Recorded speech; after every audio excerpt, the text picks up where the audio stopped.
لیکن جو بندہ صبر ہی نہ کر پائے، جو صبر ہی نہ، جو کہ جی بڑی دور سے آیا ہوں، بڑی دیر ہو گئی، بڑا ٹائم ہو گیا، کب جا کے مسئلہ حل ہوگا، وہ جو آپ نے بتایا تھا وہ تعویذ کب اثر کرے گا، وہ دعا کب قبول ہوگی، وہ فلانا معاملہ کب، بھئی یہ ڈیٹ تو آپ کو رب رسول ہی دے سکتے ہیں، بندہ تو کوئی اطلاع ہی دے گا، پیغام ہی دے گا، دعا ہی کرے گا۔ اگر زندگی میں حوصلہ ہی نہیں ہوگا، اگر آپ کو یہ قرار ہی نہیں آئے گا، ٹھہرنا ہی نہیں آئے گا کسی میدان میں۔ دیکھیں کچھ ایسی اذیتیں ہوتی ہیں جو اذیت ناک ہوتی ہیں، لیکن اگر غلامی میں آ جائے نا آپ تو وہ اذیت ناک نہیں ہوتی، اس چبھن میں مزہ آنے لگتا ہے۔ کئی درد بھی مزیدار ہوتے ہیں، کئی درد بھی، کبھی زخم ٹھیک ہونے پہ آ جائے نا تو اسے چھیڑو تو مزہ آتا ہے، اس لیے کہ کچھ درد بھی مزیدار ہوتے ہیں۔ آتش سے کسی نے کہا تو روتا بڑا ہے، اس نے کہا محبوب کی یاد میں تڑپتا ہوں، ابھی تو ایک دل ہے، میرے تو خواہش تھی کبھی دو ہوتے نا تو صحیح کر کے تڑپتا، رب نے دل ایک بنایا، کہتا وہ مزہ دیا ہے تڑپ نے کہ میری آرزو ہے یا رب میرے دونوں پہلوؤں میں دلے بے قرار ہوتا۔ درد میں بھی مزہ ہے، پر شرط یہ ہے کہ لوگ درد میں بھی جینا سیکھیں۔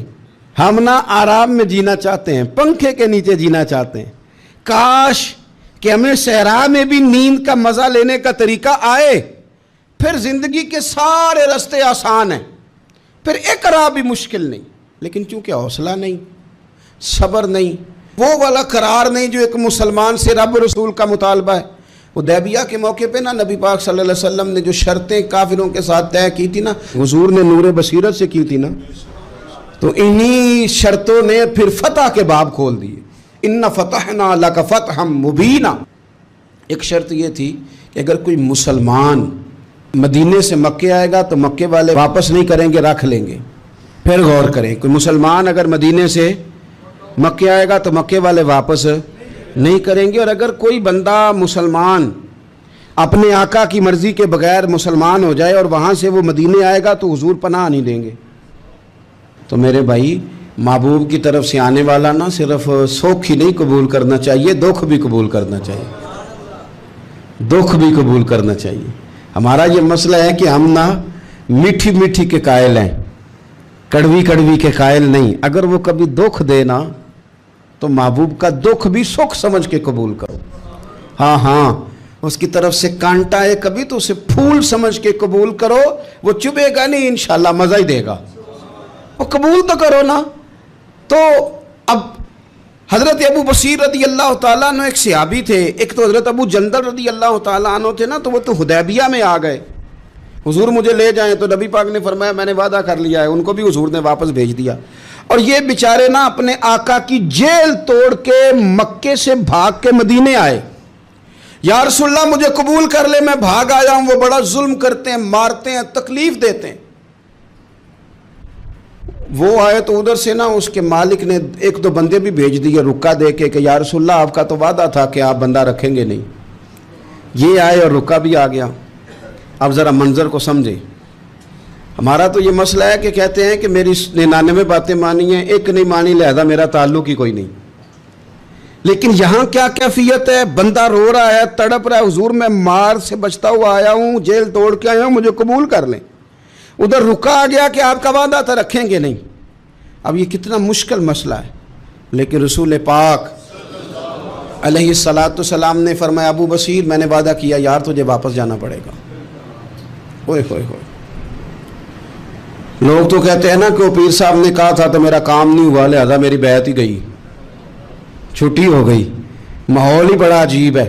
حضور نے فرمایا واپس جا، لیکن جے کر یار دے نام دا ملے مینا، پھر انہوں چولی پا لئیے مینے نو انجے سٹیے نا، جے کر یار دے نام دا، سامنے والے نے تانا سمجھ کے دیا تھا پر یار کے نام کا تھا نا، اس نے کہا لا صحیح سونے کے نام کا ہے نا، تانا ہوا تو کیا ہوا، جے کر یار دے نام دا ملے مینا انہوں چولی پا لئیے پنجے سٹیے نا، تے جے کر یار دے نام دی ملے سولی پھر جھوٹا جھوٹ لئیے تے پیچھے ہٹیے نا، جھوٹا جھوٹ لئیے۔